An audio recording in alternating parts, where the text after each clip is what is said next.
Welcome to the reading room.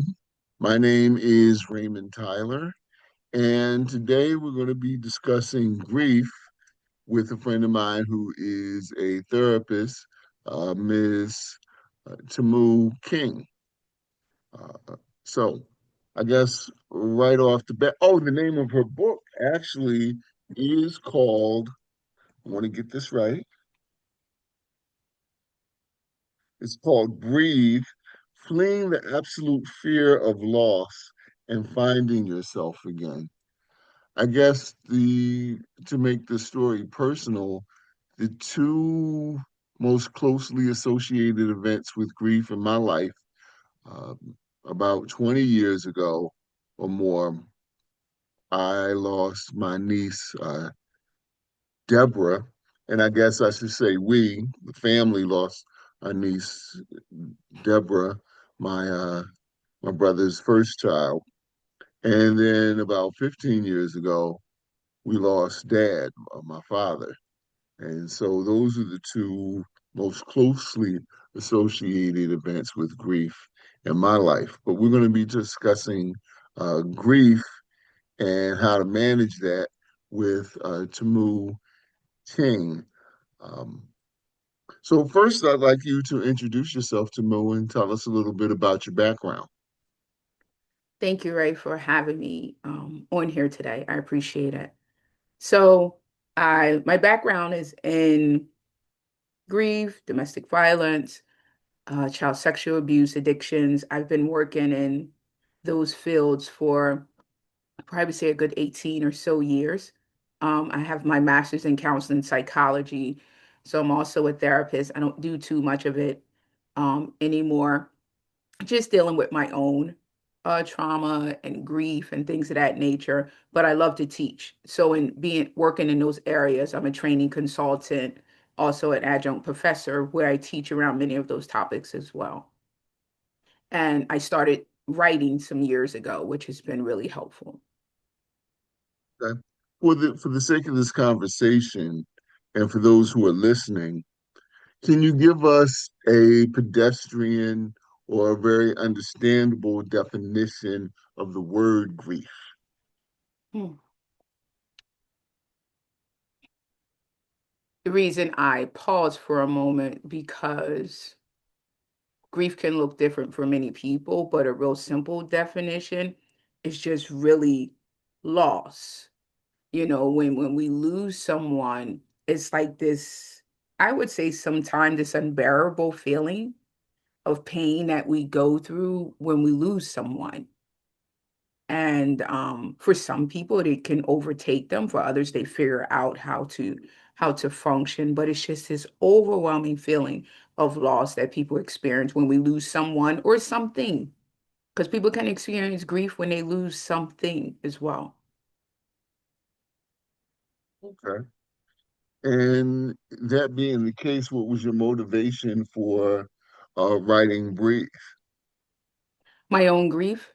It started actually this year, February 16th. It will be 12 years since I lost my husband, Ronnie, to cancer.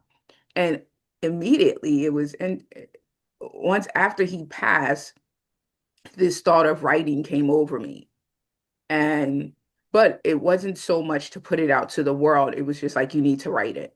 You need to write this out. I needed to write out the process and all of what happened. So I began to write it then 12 years ago. Needless to say, it took a long time to get to this point, but that's what started it. It was just I felt like I needed to put it down on paper to explain my grief watching him die. Because that's a whole nother kind of loss and grief when you watch someone actually die. So that's what started it. Just tuning in, this is the reading room, part of Atlantic City Focus, part of the Light Morning Show, part of America Coast to Coast. We're here with author and therapist and writer Tamu King, discussing her latest book, Breathe, Fleeing the Absolute Fear. I'm sorry, Breathe, Fleeing the Absolute Fear of Loss and Finding yourself again. When you do find yourself after a bout of grief, do you find the same person or have you found a new person? I think that really all depends on the person. Um, because some people find that way before, here's what I've learned in connecting with people and even with myself. People find that even before the extreme loss that they've experienced, they never knew who they were prior. Like when they really start to go back and really start to look and talk about things, they realize they never had a connection. And all of a sudden, after they go through this intense loss, not realizing that they had many other loss, and they begin to work the work and work through it, they find this person who to them is new, but in reality they'll say, I never knew this person in the first place, so maybe this is who I've been all along. I just never knew that. You understand what I'm saying? So it's like they many times it is this brand new person walking in there, for some, but for others, they never even knew who they was in the first place. So it's like maybe this is who I was in the first place. I don't know. So it just all depends. So then, how do we distinguish between a healthy grief where you're not a sociopath? So you miss your mother, you miss your husband, you miss your child, you miss your niece. Mhm, Um, you want the best for them, and when you're in a position where you can no longer help them, you feel a sense of helplessness and loss. Um, can you talk about that as opposed to uh, not being able to function or having to find a new way to function or a new way to deal with that loss, where the grief becomes unhealthy mhm, or clearly toxic? mhm. Are there warning signs or there? Definitely. There are some people, like you said, where it can become very toxic. There are some people where they get to the place where they want to take their own life, so warning signs for them having those depression is normal. But when you start having depression to the state where you start to think of ways to not be here anymore, like taking your own life or taking someone else's life, that's a problem, right? And that's when we need to seek out further help or get some type of assistance because you don't want to get to a place where it's so bad now you're trying to take yourself out of here or take someone else out of here. So that's unhealthy, right? But depression, just feeling really down, and some days you might just want to lay in the bed and stay there. That's how you're dealing with it at the moment. That's okay.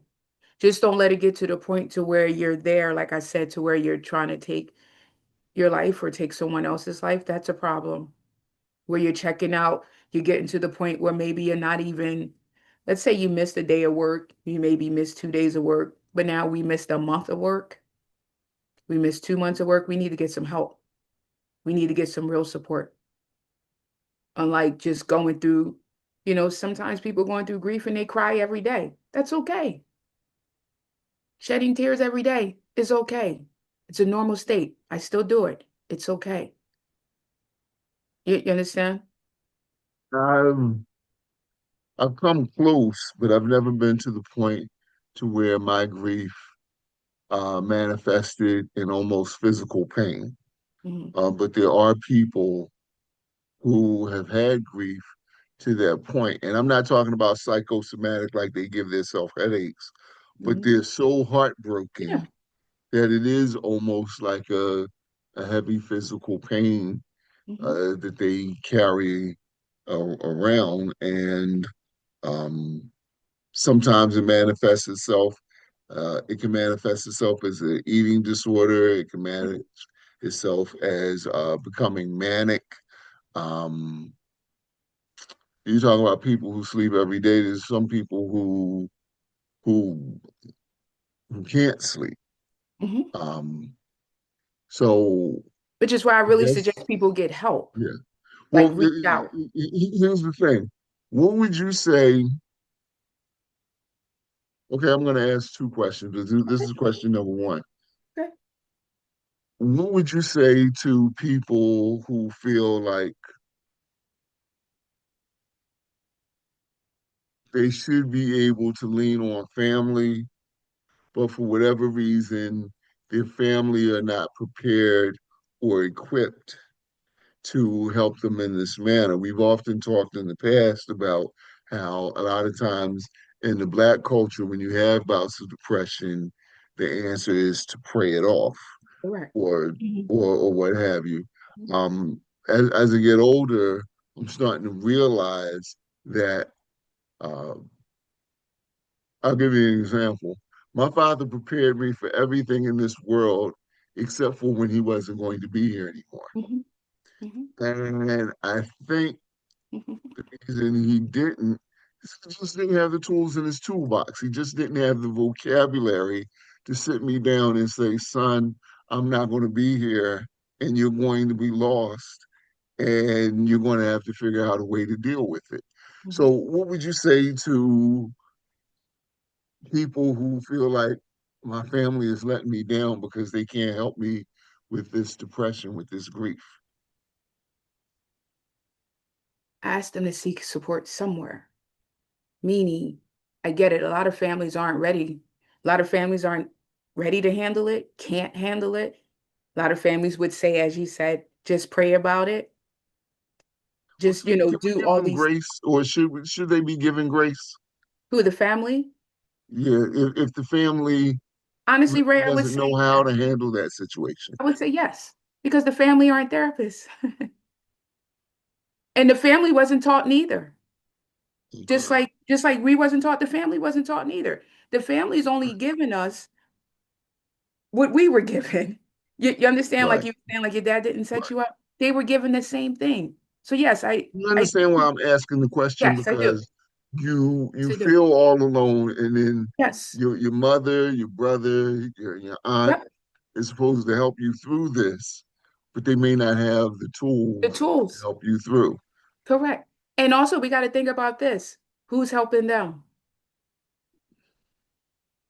They might not say anything. They might act like they're tough and they got it all together and nothing is bothering them.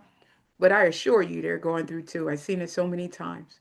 But they just deal with it in a different way, or they push it away, or they act like they're pushing it away. But yes, I do say give them grace.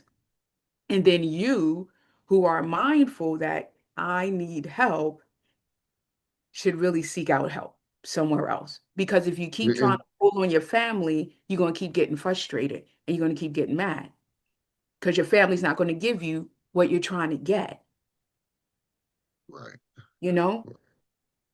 right. Well, if you're just tuning in, you're listening to the Reading Room, part of the Light Morning Show, America Coast to Coast, uh, Atlantic City Focus.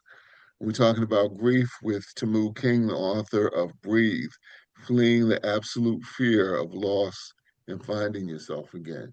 So, um, what does getting help look like, or what is the first step?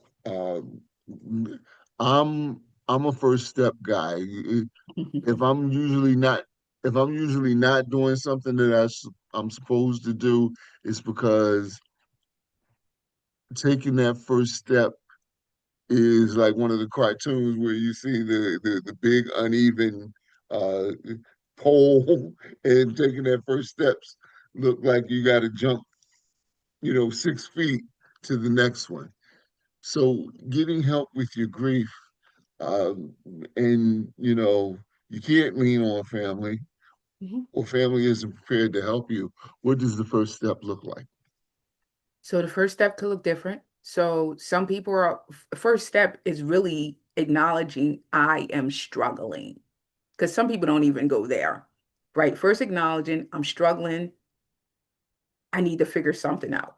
If everyone is not open to going outside the door and talking to someone, we know within our communities, even though we're getting better with therapists and things like that, everyone's not open to that. But if you're open to that, I would say seek some grief, whether a grief individual grief counselor, grief groups, right? You can just sit in a grief group and just be. You don't have to say nothing, right? Sitting in a grief group, you can do that until you get used to the dynamics, which is always a great first step.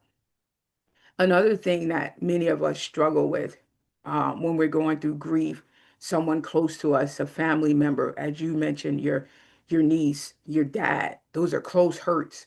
Um, we tend to tell ourselves lies sometimes. So one of the things I put in the book, I ask people to do a T chart.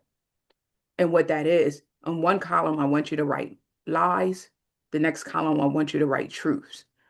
When we're going through, we tend to tell ourselves lies such as, I didn't do enough, I failed, I killed the person because maybe I was supposed to do this and I didn't do that. So maybe I had some part in them passing. I'm useless. I'll never get over this. I will be broken. Like those are lies. And I want folks to, I talk about that T chart and just telling the lies you tell yourself. And then I want you to, You are tap dancing mm, on my spirit right now. mm, yeah, it's what we do. I don't know if I ever shared this publicly, but being the oldest son in my home, I always felt like there was more I was supposed to do with regards to my father's passing. Mm, And there were times where where I failed immensely. mhm, yep, Although the doctor never came in with an option that said, if you do X, Y, and Z, we'll bring your dad back and he'll be healthy. That was never an option. But I was supposed to find the option. mhm, mhm. Okay, therapize me. Well, like I said, those are all lies that we tell ourselves. Yeah, but it's easy. It's easy to say on paper that's a lie. It's easy to say on I paper. know, I know. It was it was nothing I could do. Mhm. I know it's easy to write on paper, but that's the first step of it. But in every other situation in my life, Mhm. I felt like if there was a problem, You I can fix figured it. it out. Uh-huh, uh-huh. But the one thing that mattered, probably most than anything, you couldn't figure out. And that's what you need to settle within yourself to know you, I'm gonna say it like this. You're not God, and you weren't supposed to figure it out.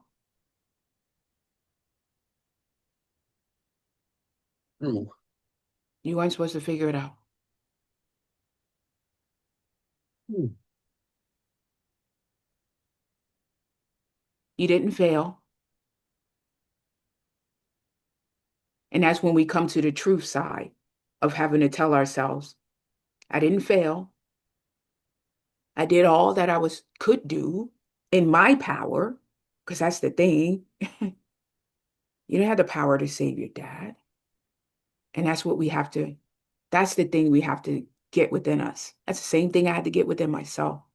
Am I there? No. That's why I said it's a work in progress.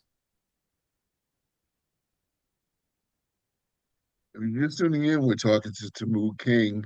She is the author of Breathe, Fleeing the Absolute Fear of Loss and Finding Yourself Again. Um, Tell me one thing that you want people to get from reading this book.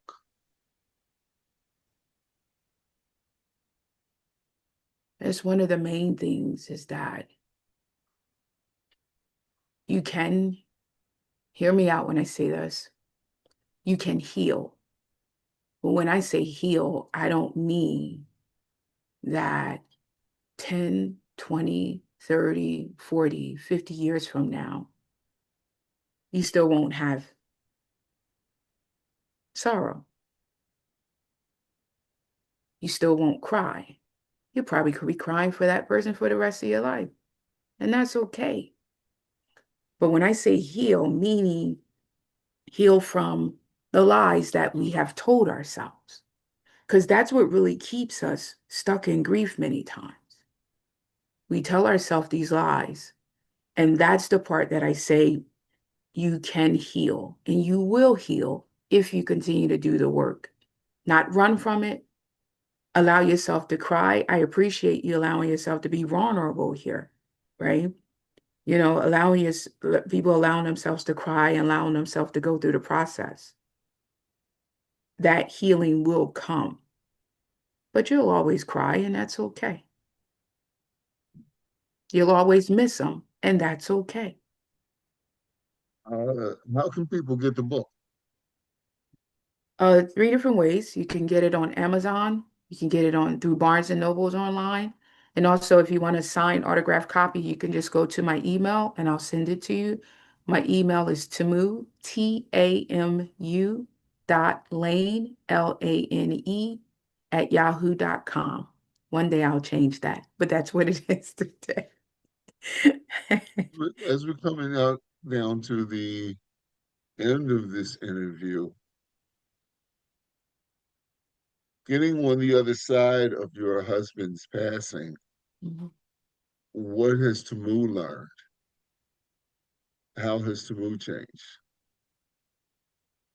Boy, I didn't realize how strong I was throughout that process, watching him, watching him die for those 7 months from the time, and this is stuff I talk about in the book, from the time he passed away. I mean, from the time we found out he had cancer to the time he passed away. I grew through that, and then after he passed, I didn't realize how strong I was, and my capacity to love. I didn't realize how um I didn't realize that I had that within me, that capacity to love like that. So Right. And one more time, uh, the name of the book is Breathe. It's by our guest today in the reading room, Tamu King, and the complete title of the book. Oh, that's not it. Sorry. The complete title of the book is Breathe, Fleeing the Absolute Fear of Loss and Finding Yourself Again. And one more time, if you can let people know your email address mhm. so they can get themselves a signed copy. Awesome. It's Tamu, Tamu .Lane, Lane, @yahoo.com. All right. And so, what I'm going to do is for people who see this at AtlanticCityFocus.com, if you send me in, or however you hear about this, if you send me an email, Raymond Tyler 2025 @gmail.com. What is it? This is January 10th. On January 20th, exactly 10 days from now, I'm going to draw a name from all of the people who submitted their name, and I'm going to give away a copy of Breathe to one lucky person who sees or hear this interview. So again, if Oh, you'd like a free copy of Breathe, contact me at Raymond Tyler 2025 @gmail.com. Put Breathe in the title and tell us you want the book. Tell us why you want the book. Tell us what you got from this particular interview, and you may be a winner. awesome. Anything you want to say before I let you go? Just thank you so much for the opportunity. I really want to help, help others in their journey as best as I can through this book. So, Yeah, that's just my goal. Just want to help others to get to a place of beginning their process of healing and help as much as possible. So I thank you for the opportunity, Ray. Thank you for taking time out of your busy schedule to be with us. You're welcome.